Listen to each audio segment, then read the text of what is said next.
Hello and welcome to an episode where we will discuss the question of inclusion for persons with disabilities. Today we are going to specifically discuss about the role of civil society in the inclusion of disabled. So, I am Professor Archana Dasi, a social work professional for last 30 years with specialization in gender, disability and marginalized communities.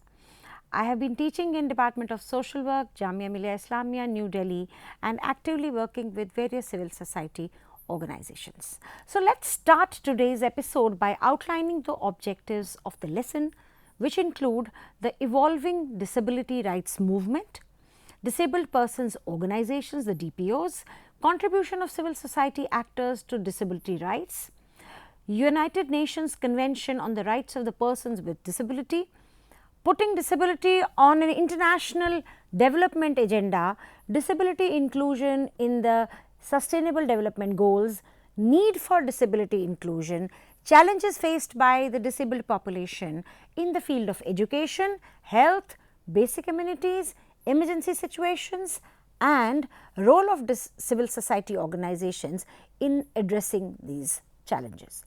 So, let us first look at the evolving disability rights movement. Historically, people with disabilities have largely been provided for through solutions that segregate them, such as residential institutions and special schools. However, responses to disability began to change in 1970s, driven by the self-organization of people with disabilities across the world and by the growing tendency to see disability as a human rights issue. This has resulted in policies shifting towards community and educational inclusion, and medically focused solutions have given way to more interactive approaches, recognizing that people are disabled by environmental factors as well as by their bodies. Now, this is Disabled People's Organization, DPOs. So, disabled people organizations were set up with a right-based approach to empowerment, with people with disabilities representing themselves rather than being represented by others. As a result, their common slogan is "Nothing about us without us." This emerged from civil rights movements including in former colonial countries and exists at local, regional and national levels across the world, offering support and the opportunity to raise awareness and advocate for rights. They may require institutional strengthening and organizational capacity building in order to help them to increase the visibility of the disability issues, promote inclusive development and support rights advancement. Sometimes it is important to keep in mind that DPOs may only represent one type of disability, or they may represent the views of an elite, and thus they may not speak for all people with disabilities, such as women, rural dwellers or people with disabilities who are not the members of DPOs. Contributions as civil society actors to disability rights. Civil society actors in the form of DPOs and national and international NGOs were active participants in the drafting process of the United Nations Convention on the Rights of Persons with Disabilities, UNCRPD, marking a paradigm shift in the way civil society interacts with multilateral institutions. An international disability caucus of DPOs and NGOs was created to present a cohesive agenda that would be both applicable and beneficial to all with disabilities. The involvement of DPOs and NGOs led to the human right based focus of the UNCRPD. a definition of disability, and the inclusion of women's rights, an article on disabled women, and gendered language. So, through this adoption of a social model of disability, the UNCRPD is viewed as a landmark in the history of disability rights movement. There are some concerns, however, that marginalized groups were not adequately represented in the discussions. For instance, fewer southern NGOs were involved. Now, let us talk about United Nations Convention on the Rights of Persons with Disabilities. That affirms the dignity and human rights of all people with disabilities and rejects the link between ability and impairment. It does not create any new rights, but clearly states that persons with disability have equal access and a right to full and effective enjoyment of all human rights. The principles of UNCRPD are inherent dignity, non-discrimination, effective inclusion, respect for differences, equal opportunity, accessibility, gender equality, and respect for evolving capacities of children with disabilities. UNCRPD as an advocacy and accountability tool. Now, let us see how UNCRPD is a powerful tool which is to measure the fulfillment of rights.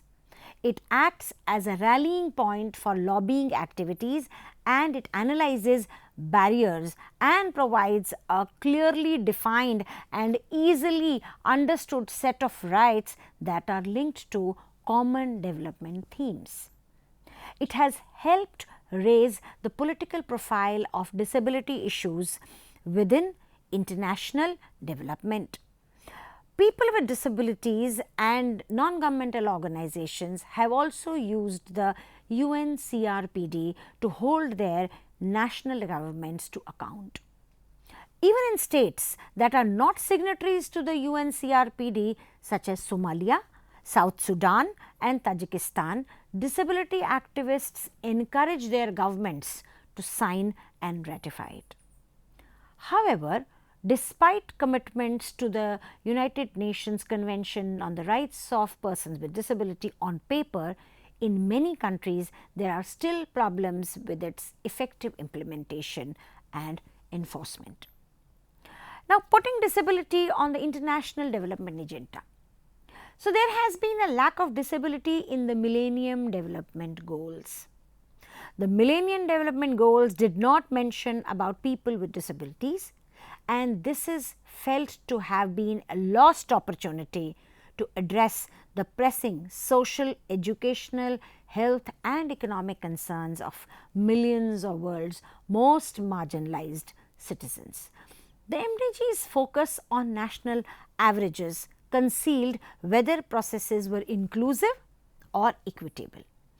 They have been criticized for incentivizing the pursuit of the low hanging fruit, that is, providing for the easy to reach rather than those most in need. So, lack of explicit mention of people with disabilities resulted in the lack of systematic inclusion of people with disabilities in programs and policies, and lack of monitoring of disability related statistics. Disability inclusion in the Sustainable Development Goals. So, SDGs are there. Now, we see that local, regional and national DPOs and NGOs led the call for disability to be included in the MDGs and SDGs. SDGs means the Sustainable Development Goals. The final outcome document of the post-2015 agenda, Transforming Our World, the 2030 Agenda for Sustainable Development, is disability inclusive and pledges to leave no one behind, with 11 explicit references to people with disabilities. It notes that more than 80% of people with disabilities live in poverty, which puts people with disability at the center of poverty eradication throughout the agenda. It directly references people with disabilities under 5 of the 17 goals in relation to education, growth and employment, reducing inequality, safe and inclusive human settlements, and data collection and monitoring of the Sustainable Development Goals. It commits to using data which is disaggregated by disability. People with disabilities are also included wherever vulnerable is referenced 18 times in line with paragraph 23. The SDGs are described as a powerful tool that people with disabilities can use nation by nation to argue for their inclusion. The strong focus on disability in so many national policy areas within this document, such as employment, education and transport, gives clear direction for development planners and thinkers. However, there are some concerns about the lack of explicit references to people with disabilities in relation to health and gender. In addition, it is considered very important that the indicators for the SDGs contain explicit references to people with disabilities. Persons with disabilities are more likely to experience adverse socio-economic outcomes such as less education, poorer health outcomes, lower levels of employment and higher poverty rates. Poverty may increase the risk of disability through malnutrition, inadequate access to education and health care, unsafe working conditions, a polluted environment and lack of access to safe water and sanitation. Disability may also increase the risk of poverty through lack of employment and educational opportunities, lower wages and increased cost of living with a disability. Global awareness of disability inclusive development is increasing. The United Nations Convention on the Rights of Persons with Disabilities promotes the full integration of persons with disabilities in societies. The CRPD specifically references the importance of international development in addressing the rights of persons with disabilities. The 2030 Agenda for Sustainable Development clearly states that disability cannot be a reason or criteria for lack of access to development programming and realization of human rights. The Sustainable Development Goals framework includes 7 targets which explicitly refer to persons with disability and 6 further targets on persons with vulnerable situations, which include persons with disability. Now, why disability inclusion? The prevalence of disability among all populations is a key factor in the importance of disability inclusion. Disability cuts across race, ethnicity, gender, sexual orientation, age and religion, and it knows no national boundaries. Disability impacts every sector of international development and humanitarian aid. 15% of the world population are people with disabilities and they confront profound marginalization, exclusion and inequity everywhere they live. The conditions of poverty increase the risk of disability and disability increases the risk of poverty or further entrenches it. Thus, people with disabilities are overrepresented among the poorest citizens of the world. Disability is referenced 11 times in Sustainable Development Goals. Vulnerable population is referenced another 6 times in the SDGs. The SDGs cannot be met without proactive disability inclusion. International development programs seek to end poverty, inequality and injustice and increase education, health and job opportunities around the world. Organizations cannot achieve these goals if they exclude an average of 15% of the target population from projects, namely people with disabilities. There are also other reasons to include people with disabilities in international development projects. These include international and national laws. 160 countries have signed and ratified the United Nations Convention on the Rights of Persons with Disabilities, which mandates the rights of individuals with disability in virtually all aspects of life. This obligates ratifying countries to ensure that men, women and children with disabilities are not discriminated against and can access the same services as their peers. In order for development activities to be consistent with the local laws, organizations must include people with disabilities in programs. Sustainable Development Goals. People with disabilities are specifically mentioned within several of the Sustainable Development Goals. Goal 4 on education, Goal 8 on economic growth, Goal 10 on social, economic and political inclusion, Goal 11 on accessible cities, resources and transportation, and Goal 17 on data collection and monitoring. In order to achieve these goals, people with disabilities must be systematically included in all international development and humanitarian response projects.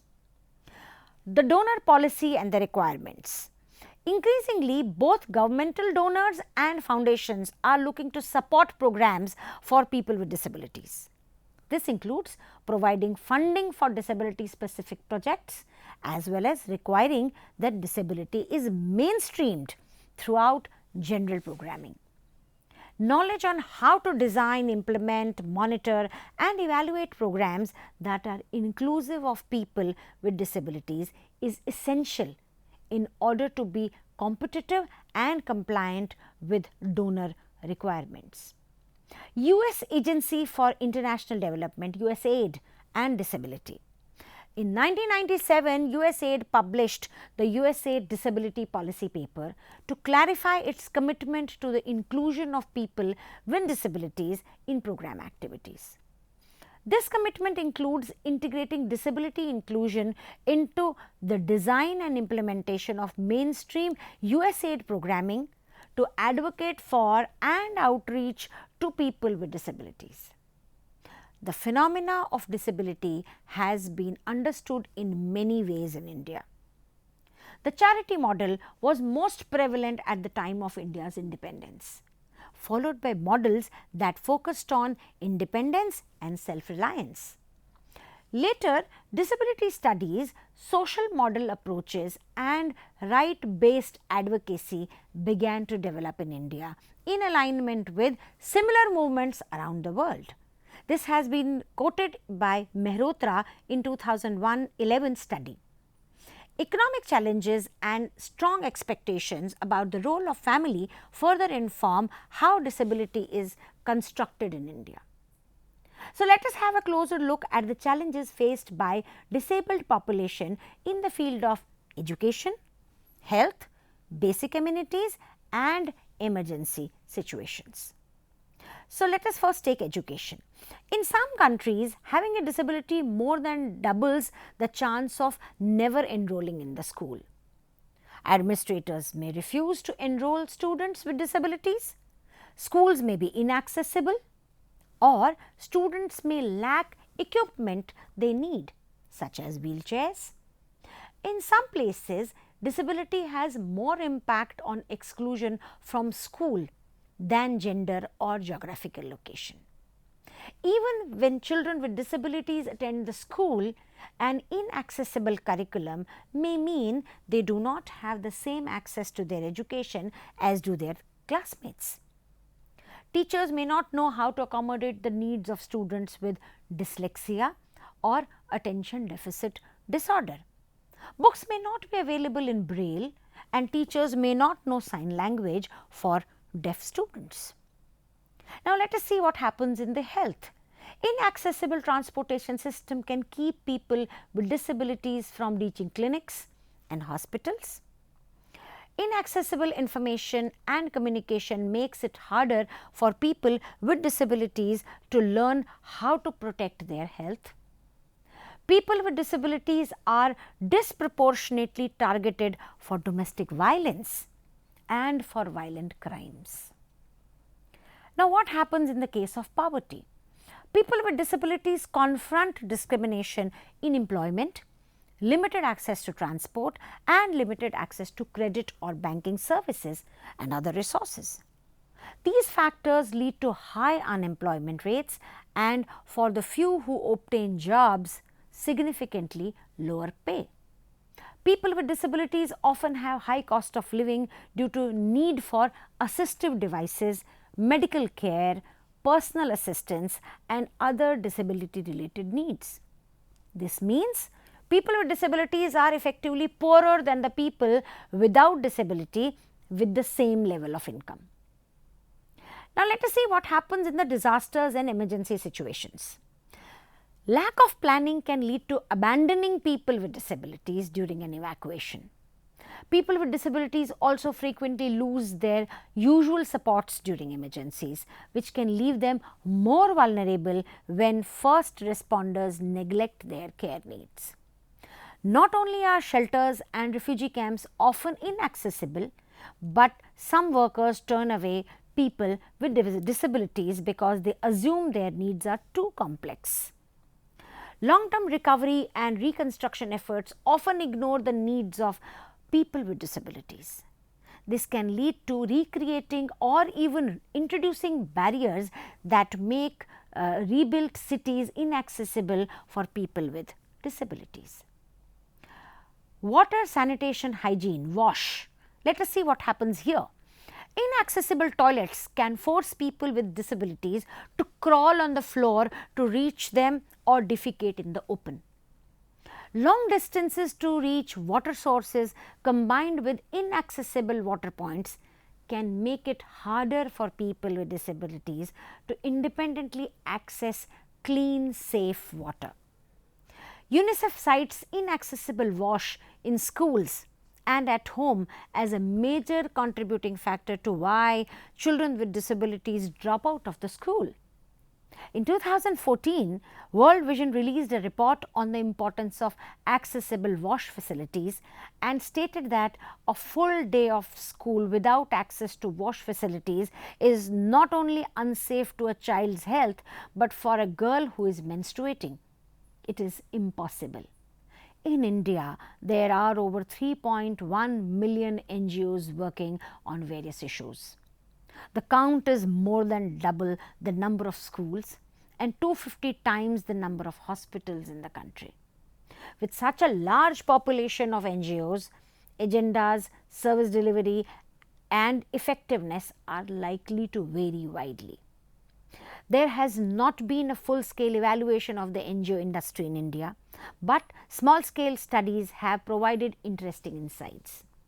A study conducted by Edwards in 1999, which was a case study of NGOs in India and Bangladesh, for example, concluded that those organizations that focused on both improving the lives of stakeholders as well as ongoing organizational improvement were more likely to experience success and sustainability.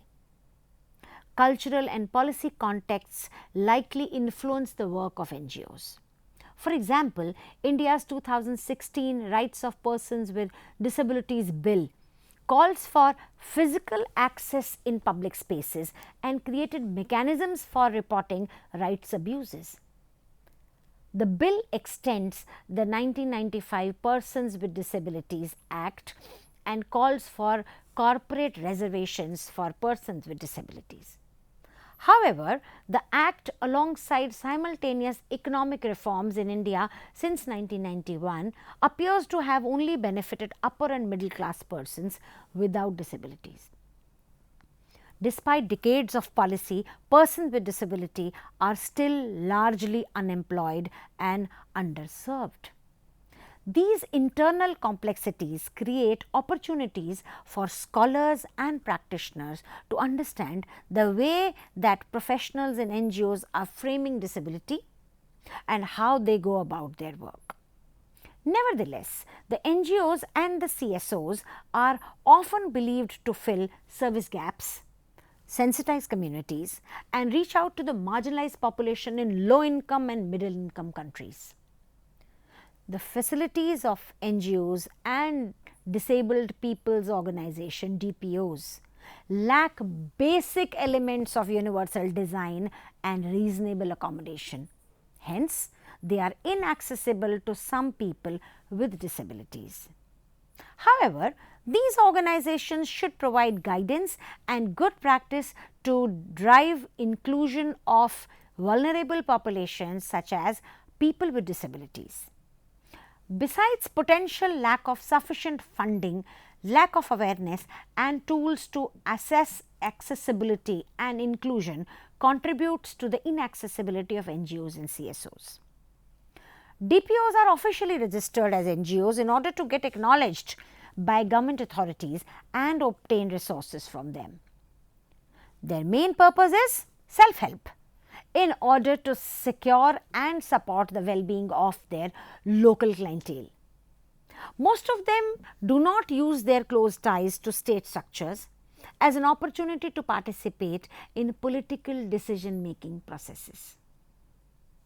In most cases, they are not actively striving to change the situation in general, because their activities are focused on the individual needs and living situations of their clientele. If they manage to establish close relationship with the government organizations and officials in order to succeed in the public grant competitions, they are likely to become dependent on state support. Moreover, they often pay the price of losing the connection to the parental or disabled masses and therefore their potential for mobilizing. Both cases can be interpreted in the context of civil groups' traditional self-perception as apolitical and not questioning the status quo of the state, which outlives its Soviet past and determines contemporary state-civil society relationship. The impact of these NGOs on policy changes is therefore limited by their decision to avoid politicized issues and focus instead on self-help and social service activities. So, there are some grassroots and parent organizations managed to attract support from international donors and set up local service institutions. However, these NGOs often remain apolitical. As has been observed, grassroots organizations working with disabled bases its focus on social and cultural activities on the fear that it may face oppression in future.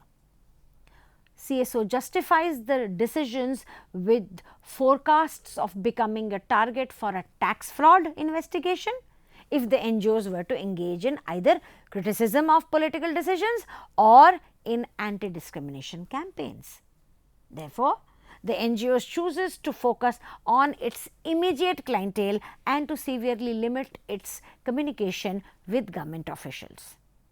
Nevertheless, despite these structural and normative obstacles to engaging in political activities, there are grassroots and parent organizations that choose to employ more confrontational strategies in order to change the living conditions of persons with disabilities.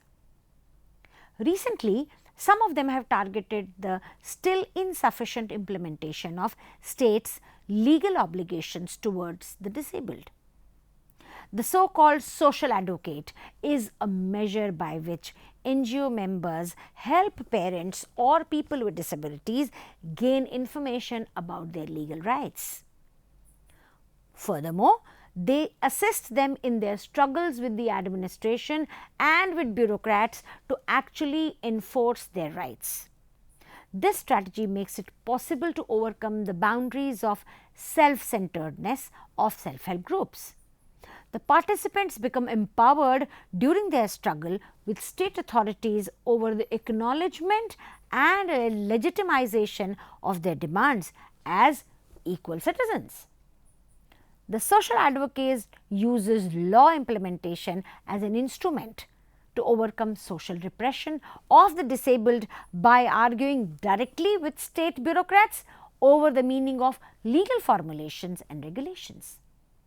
And in doing so, they engage in general advocacy for legal implementation without offending the state's status quo to any great extent. The use of legal opportunities seems to be an outcome of the NGO's focus on individual concerns and problems. This enables the formation of social spaces to meet, interact and discuss outside government institutions and medical facilities. These spaces and interactions at the very micro level of everyday life allow for the creation of a collective identity and solidarity by providing a community of equals.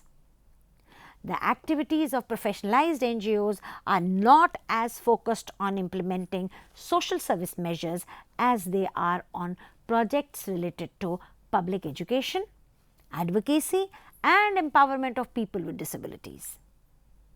They also organize seminars, conferences and workshops to which they invite international experts and publish information on legal and practical topics.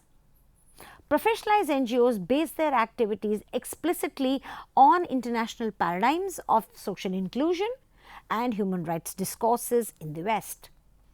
They continuously strive for the implementation of the United Nations Convention and reflect the efforts of the international disability movement in their work. This brings them dangerously close to the perception by others that they are opposed to the status quo. However, they avoid the pressure by constantly engaging with the official authorities and politicians. For example, an international well-funded NGO in Moscow constantly involves a member of the Russian parliament in its anti-discrimination campaigns. They also cooperated with local authorities to establish an inclusive school for children with and without disabilities.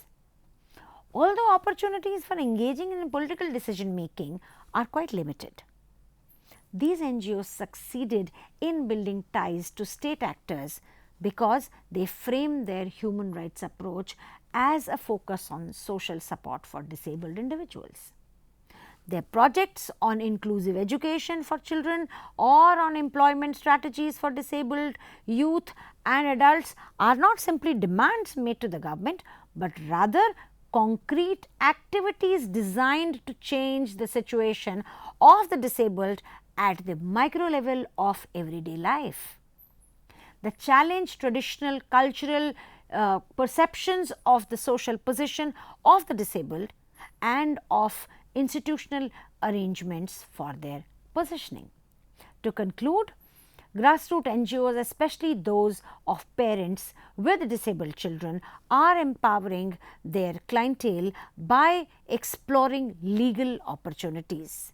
They legitimize their law enforcement strategies by successfully framing them with reference to the culturally rooted normative demands for service provision and family values. Professionalized NGOs neither have the opportunity to rely on the entanglements with state structures, nor do they refer to culturally rooted norms. However, they adapt their human rights approach to domestic patterns of state civil society partnerships for concrete micro level projects and thereby gain legitimacy. This is all we have for you today. We shall see you again with another interesting episode on inclusion. Till then, take care and goodbye.